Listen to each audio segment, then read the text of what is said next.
Jim Allister. Mr. Allister. Thank you, Mr. Speaker.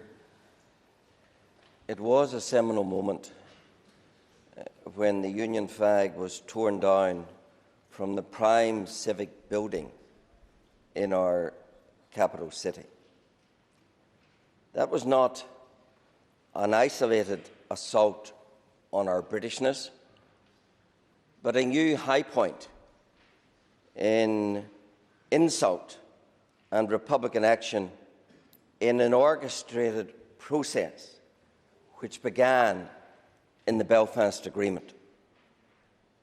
It has touched a nerve of many people frustrated by a treadmill of concessions, just as intended by the Belfast Agreement, because it, of course, was and is designed to trundle us out of the United Kingdom, to ease us and fuse us into an all-Ireland, and every step on the way requires dilution of our Britishness.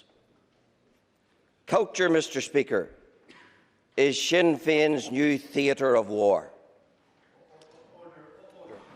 Order. As a member will know in this House, I do give members quite a bit of latitude. But once again, I would ask the member and the whole House to recognise the motion that's before the House this morning. And I would ask the member to please speak to the motion as far as possible.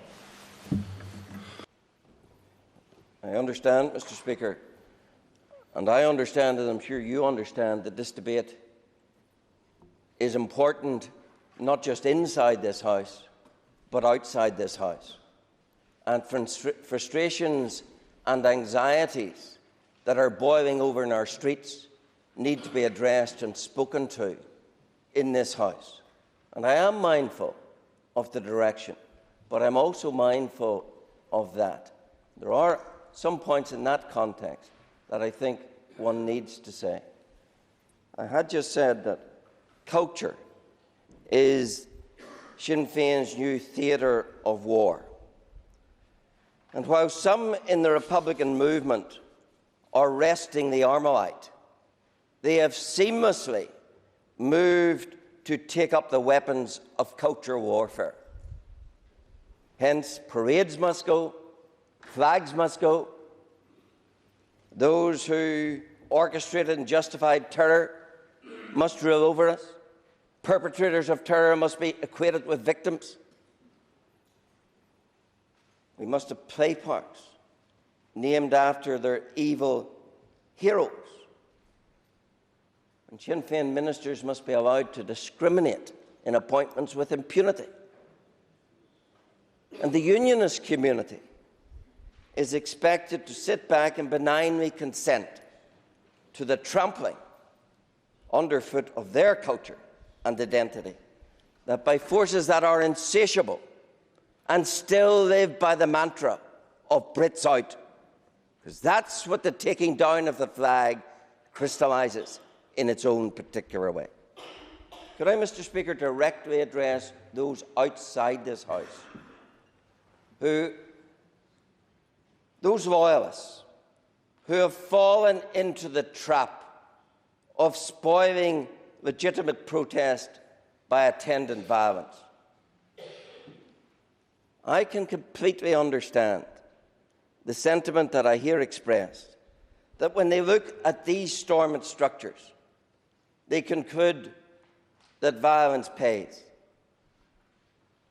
But I say to them, your cause, the cause of the British flag, is far more noble and honourable, unlike the cause of rebellion that brought terrorism to our streets.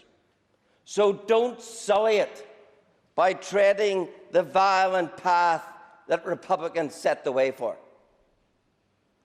The violence of recent days has only added to the glee of those who removed the flag. And I do say to young men, if you can't go to a protest without a stone in your pocket, then stay at home. And if you have any pride in your flag, then you don't need to cover your face.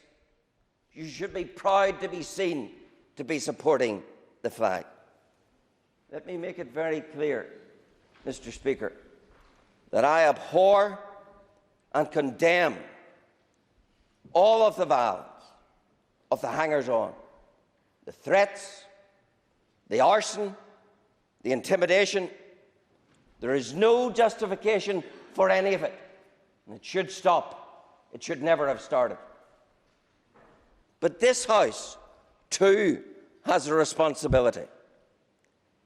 It glibly talks about shared space, but gives no thought to those to whom it gives no space, those who see their cultural space as being relentlessly suppressed. I hear people talk about an attack on democracy, but look at the perversion of democracy that is practiced here.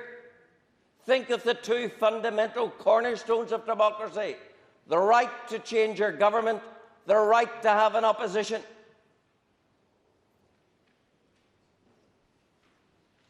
Continue to fail to address those issues, Mr. Speaker, by clinging to the absurdity and anti-democratic structure of mandatory coalition. And don't be surprised if there's a growing disconnect with those to whom those basic tenets of democracy are denied. There's no point in lecturing people about not voting and then constructing a system that denies them the right to vote a party out of government, the right to even have an opposition. So those issues need to be addressed. So it's not just people looking for trouble on our streets who need to pull back. It's also those who day and daily sustain the very structures that deny the opportunity of real democracy in action. Stormont, Mr. Speaker, needs to tackle the beam in its own eye.